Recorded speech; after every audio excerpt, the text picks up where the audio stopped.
We are correct now then. Yeah. Apologies for absence. Obviously, Mark Allison can't make it and David stepping in for Adam. Declarations of pecuniary interest. I have none. I assume you don't either. Okay, minutes of the previous meeting, as recorded from the 18th of July, as the only person present, I record them, I agree them to be accurate. Noted. Agenda point 4, the quarterly performance review, the public aspect of it. I'm just going to, as usual, pick out a few bits, and this is only to note the content of the report. Paragraph 2.2 on page 4. Over the 3 months to the 30th of June 2019, total fund assets returned 4.8% compared to the target of 1.3%. This equates to outperformance by 3.5%. The fund's total market value increased by 42 million over the quarter, from 720.7 million to 762.7 million. Over the last 12 months, the fund performance is 7.9%, and the 3-year annualised performance is 9.7%.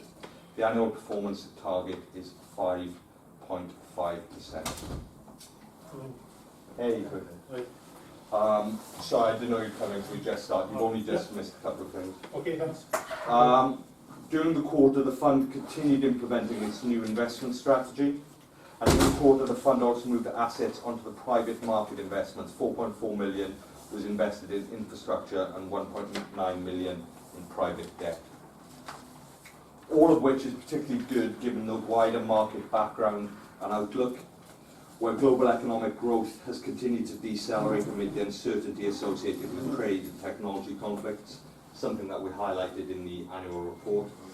And the presence of ongoing geopolitical risks suggests that the world economy is more likely to stabilise below trend in the second half of 2019 than above it.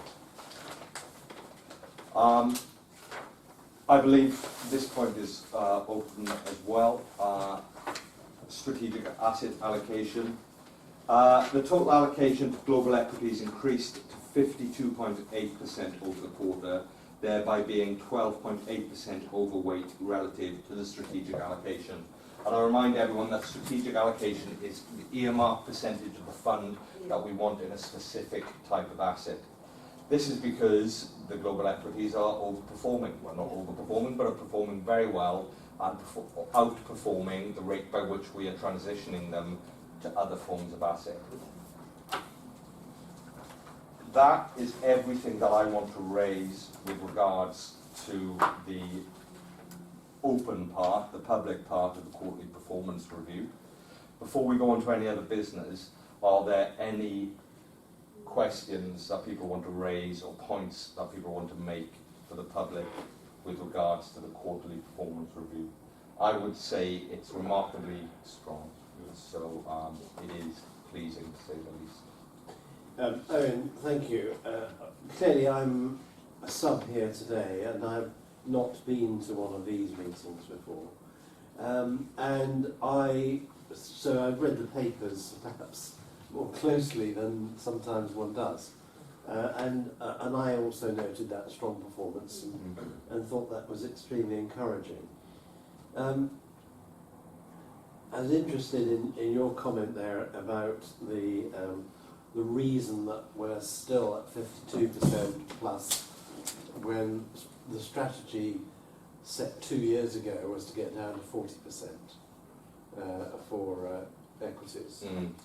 And I'm just kind of wondering, and not exactly worrying, but I think sometimes when you get into overperformance and you sort of think, well, that's all right. And here's the question: where is the downside? Where is the risk?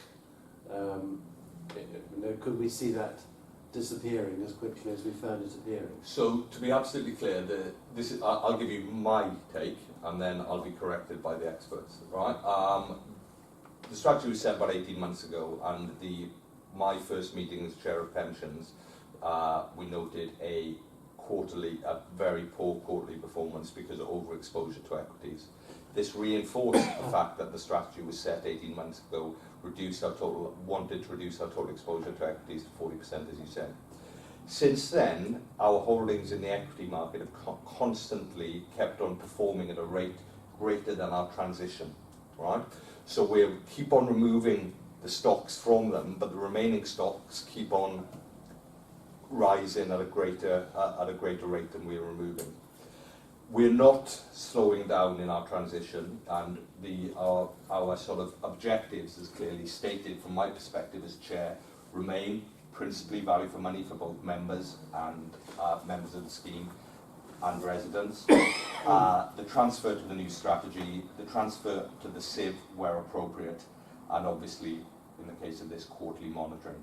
We've added additional subsidiaries, secondary objectives, which are to do with divestment, decarbonisation and increased sustainability, but the absolute crystal ones remain VFM and transfer to the new strategy. So we're not slowing that down because we're seeing good performance. It's just because the performance has been so good that it's outstripping the rate at which we transition. Which I suppose begs the next question, which is, then should we accelerate the transitioning to rebalance the portfolio? And I come back to my first question, is where is the risk? Because if it is the case that the fund is overperforming against our anticipated target, because of that, then a fall in those markets could accelerate. My view, absolutely, is that that the risk is still held by overexposure to equities, right? And that's what we inherited, and that's what we're trying to transition from. Should we be transitioning at a greater rate? Well, the question is, can we? Well, very good question. I'm sort of given that this is your first meeting. He's been around a long Been around a bit, yeah. Nevertheless, so the two things here. First is all the transitions that are due are into private markets, and private markets have their own frequency of allocating capitals to various strategies. So they will have their own timetable. Even if we wish to, we cannot accelerate that. That's one. The second question is whether we can manage this equity risk. We can, and it is good practice to review the investment strategy at least once in 3 years post-actual evaluation, which happened this year. And we are already looking at it and thinking about how we can reduce that risk. So that is definitely something that we can do. So do you hedge sort of bonds against equities, and I'm sure it's more sophisticated than that. Yeah. In fact, I know it's more sophisticated than that because it involves mathematics that are beyond my. Start talking about delta curves, I'm not too sure what that means.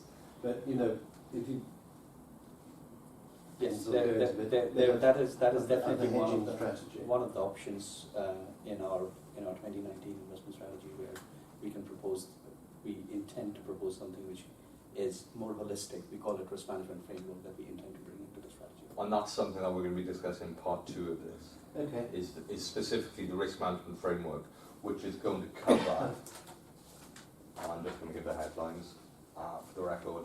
Equity risk management using equity hedging instruments as the first bullet. Second, mitigating currency risks through a synthetic structure. Thirdly, potential inflation hedging solution using index-linked bonds. Fourthly, potential future return enhancement using long equity exposure through futures, long credit exposure using CDS, and defining collateral pool structure and efficient cash management. So that is something we're going to be looking at, and simultaneously we're going to be re-emphasizing in that part, also discussing those secondary targets, as I term them. We're going to be reviewing some of the specific funds and their performance, and also we're going to be looking at some of the secondary targets to do with divestment, decarbonisation, sustainability, and how that fits in to our overall strategy and our risk management. Okay. So at the moment, at this part of the meeting, it's a capture of where we are and how we've performed. When we move into the second part of the meeting, we look specifically at how different funds are performing, because that's the commercial and confidence bit. and we will be looking at how we manage the risk between them. Okay, thank you. Is there anything else that anyone wants to raise at this point? On the same question to Councillor Williams, even the current quarter we have transferred almost 20 million to one of the private markets, so we are in the process of transferring, releasing equity and transferring. As Annika pointed out, it takes their own time to transfer, but yes, Right, thank you. Is there any other business for this section of the meeting? just one update. I'm still waiting for the governance review report to come back from KPMG, which some time back, but they're not ready yet. So when it comes, I'll update the committee. And to be clear, we had an interview and a series of we had a questionnaire and a series of interviews about how governance of this pension fund was done, which raised a number of issues between accountability, aligning authority, responsibility and accountability between this committee and two other committees. And actually what we need to do is be more clear, be clearer in the way that we do that. And that's the report that's been referred in there.